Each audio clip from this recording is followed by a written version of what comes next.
எல்லாருக்கும் வணக்கம். நம்ம இன்றைக்கி என்ன பார்க்க போகிறோம் அப்படின்னா 10th புக்கில் தொகைநிலை தொடர் வகைகள் தொடர்கள் பார்க்க போகிறோம். சரிங்களா? முதல்ல தொகைநிலை தொடர்கள் அப்படின்னா அதாவது நம்ம தொடர்கள் ஒரு சொல் எழுத்து அந்த மாதிரி வந்து சொற்றொடர் வந்து ஒரு ஒரு வரிக்கு மேலே அப்படி தொடராக வருது. 2 சொல் 3 சொல் சேர்ந்து வர்றது தொடர் அப்படின்னு சொல்லுவோம். சரிங்களா? ஸோ தொடர் அப்படின்றதுக்கோ சொற்றொடருக்கும் இங்கே விளக்கம் கொடுத்துருக்காங்க. சொற்றொடரோ தொடரோ ஒன்று தான். சொற்கள் பல தொடர்ந்து நின்று பொருள் தருவது சொற்றொடர் அல்லது தொடர் எனப்படும். சரிங்களா? ஒரு சொல் 2 சொல் எழுத்து ஒன்றா செய்கிறது சொற்கள் எல்லாம் ஒன்றா சேர்ந்து ஒரு சொல் 2 சொல் சேர்ந்து வர்றது சொற்றொடரோ தொடருன்னு சொல்லுவாங்க. ஸோ இப்போ எடுத்துக்காட்டு நீர் பருகினான் வெண்சங்கு ஊதினான் அப்படின்னு சொல்கிறாங்க. ஓகேங்களா? ஸோ நீர் பருகுதல்ன்றதும் வெண்சங்கு ஊதினான்றதும் ஒரு செயல். சரிங்களா? ஒரு 2 சொல் சேர்ந்து நம்மளுக்கு வந்து ஒரு தொடராக வருது. தொகைநிலை தொடர் அப்படின்னும் போது பெயர் சொல்லோடு வினை சொல்லும் பெயர் சொல்லும் சேர்ந்து, அதாவது பெயர் சொல்லோடு வினை சொல்லும் பெயர் சொல்லும் அப்படின்னா ஒன்று அது வந்து வினை சொல்லாமல் இருக்கலாம், இல்லை பெயர் சொல்லாமல் இருக்கலாம். பெயர் சொல்லோடு சேர்றது. ஓகேங்களா? ஸோ ரெண்டுமே சேரும் தொடரின் இடையில் வேற்றுமை உருபுகளோ வினை பண்பு முதலியவற்றின் உருபுகளோ தொக்கி மறைந்து, அதாவது தொக்கின்றது தான் மறைந்துன்னு சொல்கிறாங்க. தொக்கி நிற்கும் அப்படின்போது நம்ம என்ன சொல்லுவோம்? தொக்கி நிற்குன்றது போது அதாவது அது வந்து அந்த வெளிப்படையாக அந்த இடத்துல முற்று பெறாமல் இருக்குமா அப்படின்றது அர்த்தம் கிடையாது. இந்த இடத்துல தொக்கின்றது மறைதுன்ற அர்த்தம். 2 அல்லது அதற்கும் மேற்பட்ட சொற்கள் ஒரு சொல் போல் நிற்குமானால், 2 சொல் சேர்ந்து இல்லை அதற்கும் மேற்பட்ட சொற்கள் ஒரு சொல் போல் நிற்குமானால் அது வந்து நமக்கு என்னன்னு சொல்கிறாங்க? அதனை தொகை நிலை தொடர்கள் என்று கூறுகிறார். அதாவது வேற்றுமை உருபுகளோ அப்படி இல்லைன்னா அந்த பண்பின் உருபுகளோ வினையின் உருபுகளோ, வேற்றுமைகளுக்கு மட்டும் உருபு கிடையாது, பண்புக்கு வினைக்கும் உருபுகள் இருக்குது. அதில் 2 அல்லது அதற்கு மேற்பட்ட சொற்கள் வந்து ஒரு சொல் போல் சேர்ந்து நிற்கிறது, அது வந்து தொகைநிலை தொடர் என்னங்கிறாங்க. சரிங்களா? நான் கொஞ்சம் ஷார்ட்டாக சொல்லிடுறேன். எக்ஸ்ப்ளனேஷன் போனால் ரொம்ப டீட்டெயில்டாக போயிடும். ஸோ இப்போ இங்கே இருக்கிறத என்ன இருக்குன்றதை மட்டும் தெளிவாக சொல்லிடுறேன். கரும்பை தின்றான். ஸோ இப்போ இங்கே வந்து ஐ வந்து மறைஞ்சிருக்கு. ஓகேங்களா? இங்கே மேற்கண்ட தொடர் கரும்பை தின்றான் என்னும் பொருளை உணர்த்து. இதில் வந்து 2 சொற்களுக்கும் நடுவில் ஐ என்ற உருவு மறைந்து நின்று அப்பொருளை தருகிறது அப்படி சொல்லியிருக்காங்க. எனவே இது வந்து தொகைநிலை தொடர். ஓகேங்களா? ஸோ இங்கே வந்து வேற்றுமை தொகை வந்து மற்றும் வேற்றுமை வந்து 8 இருக்குது. ஃபஸ்ட்டு வேற்றுமையும் 8வது வேற்றுமைக்கும் உருபு கிடையாது. எழுவாய் வேற்றுமை விழி வேற்றுமைன்னு சொல்லுவாங்க. நடுவில் இருக்கிற 6க்கும் உருபு இருக்குது. அதுதான் வந்து ஐயாள்கு இன்னது கண் அப்படி சொல்லிட்டு மொத்தம் வந்து 6 உருபு இருக்குது. அதை நீங்கள் ஐயாள்கு இன்னது கண் ஞாபகம் வச்சுக்கிட்டு 2 3 4 5 6 7 வரைக்கும் 7 வேற்றுமை உருபு வரைக்கும் நம்ம கண்டுபிடிச்சிக்கலாம். இப்போ கரும்பை தின்றான்னும் போது இது என்ன உருபு? 2ஆம் வேற்றுமை உருபு. சரிங்களா? இப்போ வந்து தொகைநிலை தொடர் 6 வகைப்படும். இப்போ நம்ம வந்து வேற்றுமையில் சொன்னேன். இப்போ வந்து தொகைநிலை தொடர் எத்தனை வகைப்படுமா? 6 வகைப்படும். வேற்றுமை தொகை, வினைத்தொகை, பண்புத்தொகை, ஓமைத்தொகை, உம்மைத்தொகை, அன்மொழித்தொகை என்பன ஆகும். ஸோ இப்போ வேற்றுமை தொகை, வினைத்தொகை, பண்புத்தொகை இது எல்லாத்தையும் ஒன்று ஒன்றா பார்த்துட்டு வரலாம். சரிங்களா? இப்போ வந்து வேற்றுமை தொகையில் மதுரை சென்றார், அதாவது எடுத்துக்காட்டு கொடுத்துருக்காங்க. மதுரைக்கு சென்றார் அப்படின்றது தான் மதுரை சென்றார் அப்படின்னு ஷார்ட்டாக. நேற்று போயிட்டு வந்தேன், நேற்று இந்த ஊர் போயிட்டு வந்தேன் அப்படி சொல்லும்போது நேற்று சென்னை போயிட்டு வந்தேன் அது அந்த ஷார்ட்டாக சொல்லுவாங்க பார்த்தீங்களா? அந்த மாதிரி மதுரை சென்றார், மதுரைக்கு சென்றார் சொல்ல மாட்டாங்க. இது சந்தைக்கு போயிருக்காங்கன்னு அதாவது ஒரு சில வட்டார வழக்கில் ஷார்ட் பண்ணி பேசுவாங்க. ஸோ அந்த மாதிரி மதுரை சென்றார், கோயம்புத்தூர் சென்றார், திருநெல்வேலி சென்றார், அந்த மாதிரி திருநெல்வேலிக்கு சென்றார், மதுரைக்கு சென்றார் அந்த மாதிரி பேச மாட்டாங்க. ஸோ அந்த மாதிரி பேச்சு வழக்கில் இருக்கிற சொல்லுகளுக்கு தான் நம்ம இந்த இலக்கணத்தை குறிக்கிறோமே. அதாவது முதல்ல மொழி பிறந்ததுக்கு அப்புறம் தான் அதை இந்தந்த மாதிரி தான் நம்ம விளக்கி இலக்கணத்தாக பிரித்து நம்ம படிக்கிறோம். ஓகேங்களா? இப்போ வந்து மதுரை சென்றார் அப்படின்றது வந்து இரு கொடுக்கப்பட்ட 2 சொற்களுக்கு இடையில் மதுரைக்கு அங்கே வந்து நம்ம என்ன பார்த்தோம்? ஐ பார்த்தோம். கரும்பை தின்றான். இங்கே வந்து வேற்றுமை. இங்கே என்ன சொல்லியிருக்காங்க? என்னும் வேற்றுமை உருபு இல்லை, ஆனாலும் தொக்கி நின்று பொருளை உணர்த்துகிறது. இவ்வாறு ஒரு தொடரில் வேற்றுமை உருபுகள் ஐயாள்கு இன்னதுக்கன், நான் சொன்னல ஐயாள்கு இன்னதுக்கன் ஆகியவற்றுள் ஒன்று மறைந்து வந்து பொருள் உணர்த்துவது வேற்றுமை தொகை எனப்படும். அவ்வளோதான். வேற்றுமை தொகை அப்படின்றது இந்த ஐயாளுக்கும் இன்னது கண்ணில் ஏதாச்சும் ஒன்று மறைஞ்சு வரும். சரிங்களா? அதுதான் வந்து வேற்றுமை தொகை. அதாவது தொக்கி நின்று பொருள் தருவது வேற்றுமை தொகைன்னு சொல்கிறாங்க. இதோட எடுத்துக்காட்டுலாம் நீங்கள் வந்து ரெஃபரன்ஸ்க்கு இதுக்கு ப்ரீவியஸ் கிளாஸஸ் புக்ஸில் பார்த்தீங்கனாலோ, இல்லை நம்ம படிக்கிற புக்ஸ் பாடத்துலேயோ இல்லை வேறு எதில் பார்க்கும்போதும் நம்மளுக்கு அது ஞாபகம் வரும். இந்த ஐயாளுக்கும் இன்னதுக்கு ஞாபகம் வச்சுட்டிங்கன்னா அது வந்து உங்களுக்கு ஞாபகம் வரும். உருபும் பயனும் உடன் தொக்க தொகை தேர்ப்பாகன். இத்தொடரில் தேரை ஓட்டும் பாகன் என்னும் விரிந்து பொருளை உணர்த்துகிறது. கொடுக்கப்பட்டுள்ள தேர் பாகன் என்னும் சொற்களுக்கிடையில் ஐ மற்றும் வேற்றுமை உருபும் ஓட்டும் என்னும் பொருளை விளக்கும் பயனும் மறைந்து உள்ளன. இப்போ வேற்றுமை தொகையில் உருபு மட்டும் மறைஞ்சிருக்கும். உருபும் பயனும் உடன்தொக்க தொகைன்னு ஒரு பிரிவு இருக்குது அதில் பார்த்திங்கன்னா தேரை ஓட்டும் பாகன், தேர்ப்பாகன்றது தேரை ஓட்டுற பாகன். ஓகேங்களா? ஸோ அந்த மாதிரி ஒருத்தர் செய்கிற தொழிலையும் சேர்த்து மறைவாக கொடுக்கறதுனால இது உருபும் அதனுடைய பயனும் மறைவாக இருக்கிறதுனால உருபும் பயனும் உடன்தொக்க தொகைன்னு சொல்கிறாங்க. இப்போ நீங்கள் வந்து பார்த்திங்கன்னா இவ்வாறு ஒரு தொடரில் வேற்றுமை உருபும் அதன் பொருளை விளக்கும் பயனும் சேர்ந்து மறைந்து வருவது உருபும் பயனும் உடன்தொக்க தொகை. இது வந்து உடன்தொக்க தொகை எனப்படும் அப்படின்னு சொல்கிறாங்க. இதுவும் வேற்றுமை தொகையே ஆகும். இது வந்து வேற்றுமை தொகையில் இன்னொரு பிரிவுன்னு சொல்லலாம். அந்த வேற்றுமை ஐயாளுக்கும் இன்னது கண் பார்த்தோம்ல, அந்த மாதிரி உருபும் பயனும் உடன்தொக்க தொகையும் வேற்றுமை தொகையில் ஒரு பிரிவு வரும். தமிழ் தொண்டு, தமிழுக்கு செய்யும் தொண்டு. 4ஆம் வேற்றுமை உருபும் பயனும் உடன்தொக்க தொகை அப்படின்னு சொல்லலாம். தமிழ் தொண்டு ஆற்றினார், தமிழுக்கு செய்யும் தொண்டு. இப்போ தமிழ் தொண்டை நம்மளாம் செய்வோம், தமிழுக்கு தொண்டு செய்தார் அப்படி சொல்ல மாட்டோம்.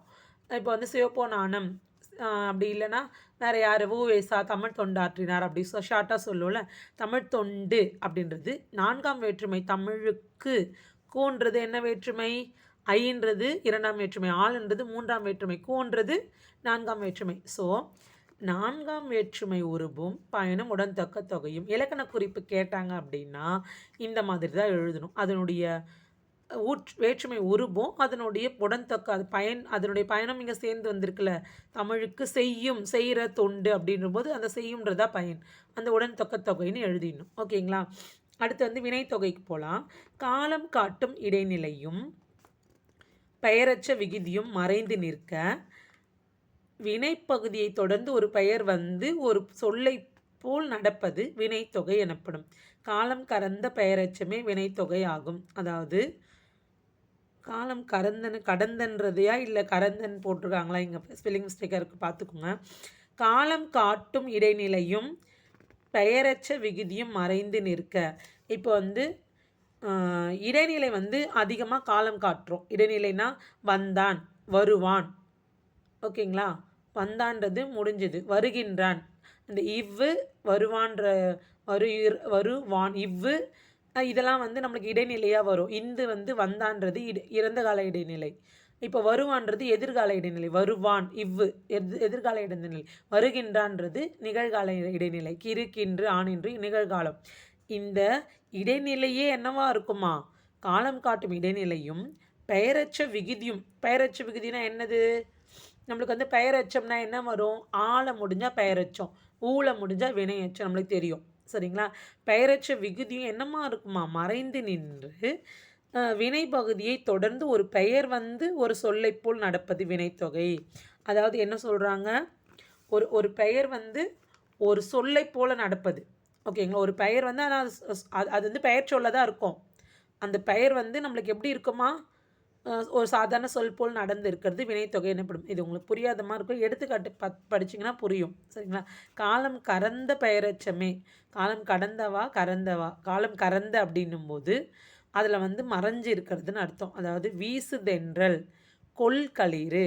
இப்போ வந்து வீசிய தென்றல், வீசுகின்ற தென்றல், வீசும் தென்றல் 3 காலத்துக்கும் இது பொருந்தும். வீசிய தென்றல், வீசும் தென்றல், வீசுகின்ற தென்றல், இந்த மாதிரி முக்காலத்தையும் உணர்த்துதுன்னு வச்சுக்கோங்களேன்.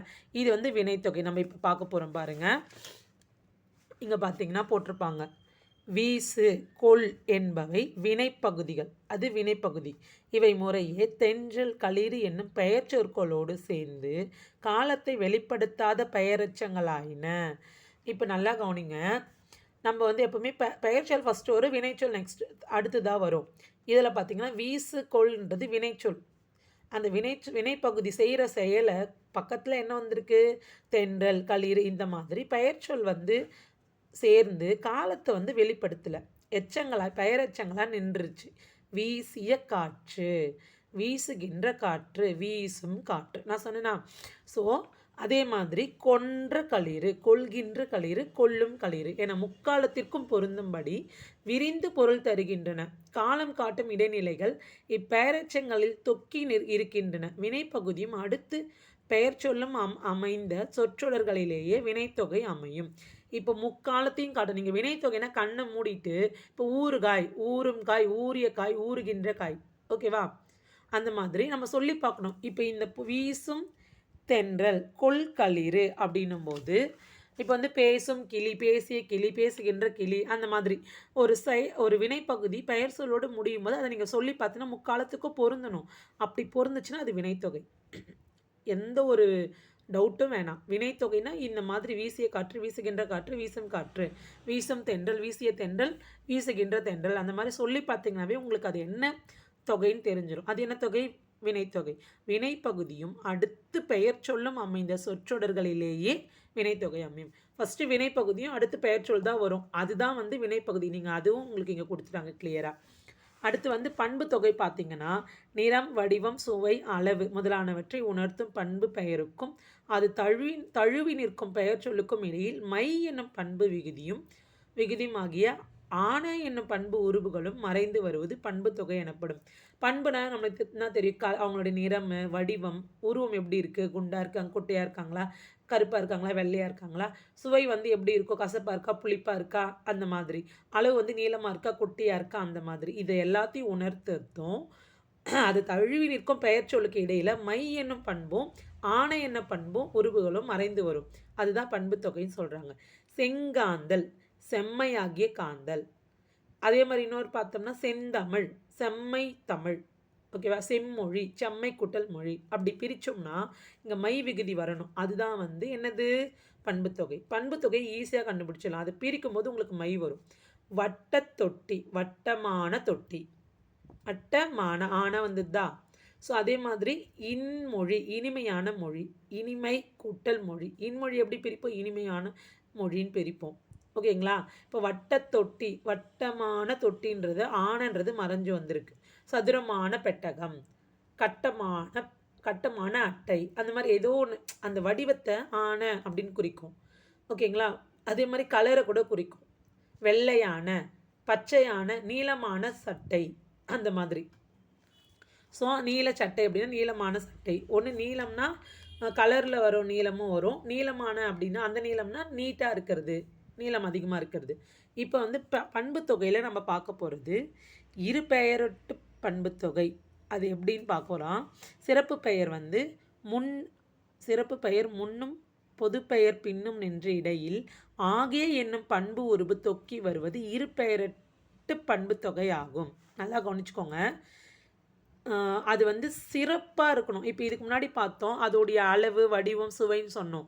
இப்போ இங்கே வந்து சிறப்பை குறிக்கிறது, ஒரு சிறப்பான விஷயத்தை குறிக்கிறோம், அவங்க தான் வந்து தலை சிறந்தவங்க அப்படின்னு குறிக்கும்போது அதனுடைய சிறப்பு பெயர் முன்னும் பொது பெயர் பின்னும் வரும். அதாவது சூரியன் இருக்குது அப்படின்னா சூரியன் ஒன்று தான், அதுக்கு சிறப்பு பெயர் ஞாயிறு அப்படின்னுவோம். நம்ம என்ன சொல்லுவோம்? சூரியனை ஞாயிறுன்னுவோம். சூரியனை உதாரணமாக வச்சு மொழி ஞாயிறு, மொழிகளுக்கெல்லாம் சிறந்தவங்க அந்த மாதிரி. இப்போ வந்து இரு பெயரட்டு பண்பு தொகையில் மார்கழி திங்கள், சாரை பாம்பு. பாம்புன்றது நிறைய வகை இருக்குது, அதில் சாரை பாம்பு. அப்புறம் நாகத்தில் ராஜநாகம், சிறந்தது ராஜநாகம் சொல்லுவோம். இப்போ திங்களில் மார்கழி திங்கள் சொல்கிறோம். ஓகேங்களா?